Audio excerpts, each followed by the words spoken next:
let's go first to one of these guys who's basically saying that, he thinks that the best thing in the world that the DNC could have ever done was they created a team that would go out and detect information they considered misinformation all over the internet, and then they would work to take it down. They actually created a program where it could do this stuff automatically, and then it would be taken down. Let's go to this. This is Rob Flaherty, I believe, the digital director, again, caught on tape here, the Zoom meeting, which is quite enlightening.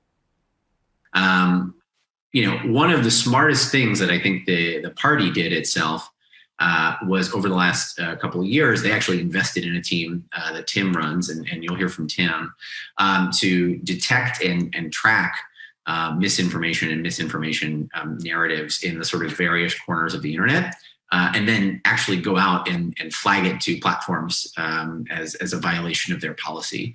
And so that work, the stuff that they did was a critical asset. That piece of infrastructure, I think, was one of the more important decisions that was made in sort of the party space over the last couple of years. So that's kind of concerning. Wouldn't you consider that a little bit concerning? Because again, who are they to say what they believe is misinformation? Consider this. We were talking about how Joe Biden was so fragile and his mental state seemed to be deteriorating in real time, but they considered that misinformation. That was nothing but a bunch of cheap fakes until, of course, it wasn't, until they decided. They decided suddenly you should know about that.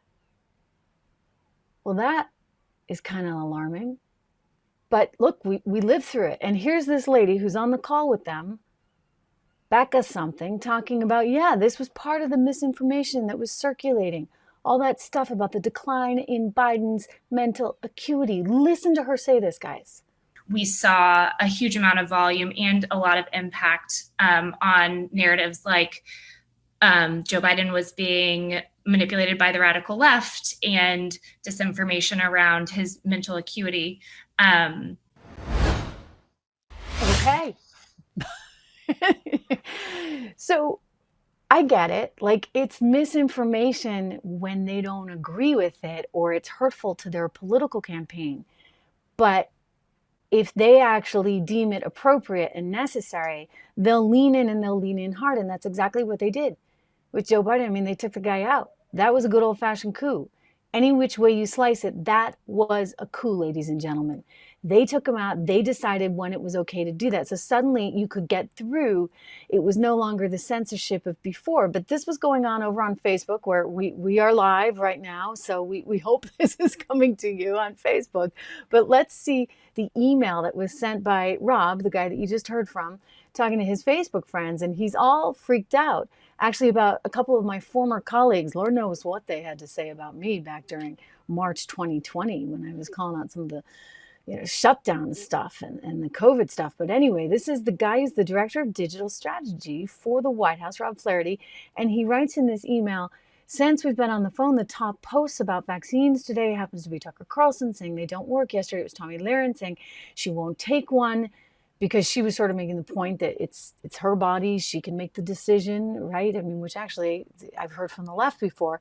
Anyway, he goes on to say, this is exactly why I want to know what, quote, reduction actually looks like. If reduction means pumping our most vaccine hesitant audience with Tucker Carlson saying it doesn't work, then I'm not sure it's reduction. So in other words, they had this whole reduction plan.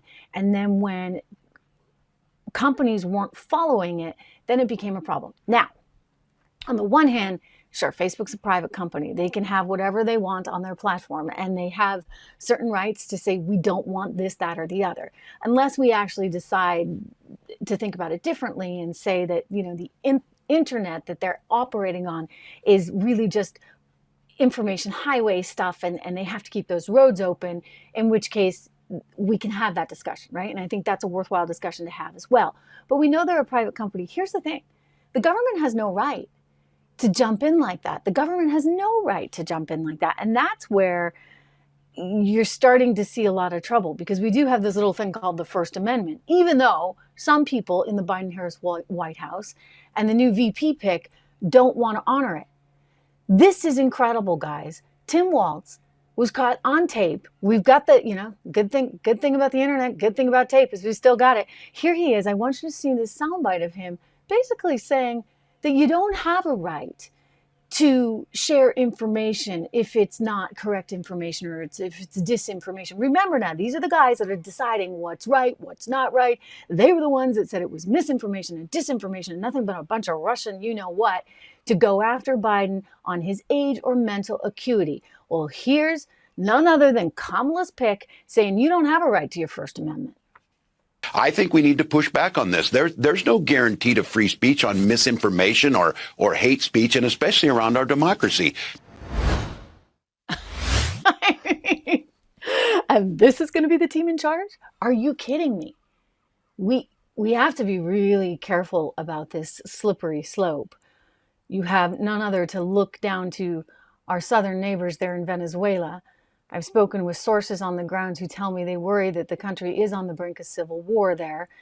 They have, the AG, the Attorney General, has actually demanded an investigation into Maria Corina Machado, who was leading the opposition, is still leading the opposition. She's had to go into hiding, as well as Eduardo Gonzalez, who was the man that most of the world believes actually won that election. But Maduro is keeping all the power for himself, and he's squashing any of the dissidents.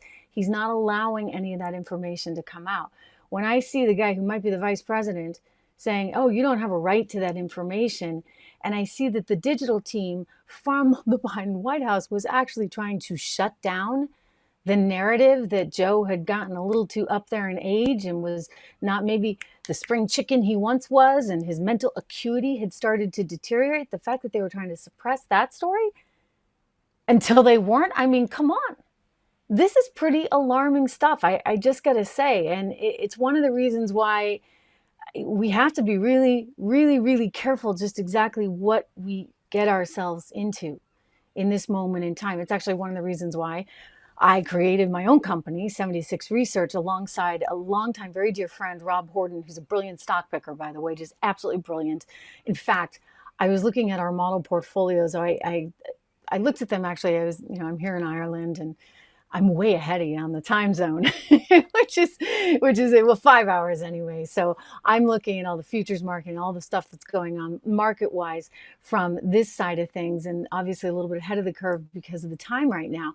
And I was just blown away. I called him and I said, Rob, this is so fantastic because it's exactly what we wanted to do. And I was looking at our model portfolios and how much they have beaten the S&P.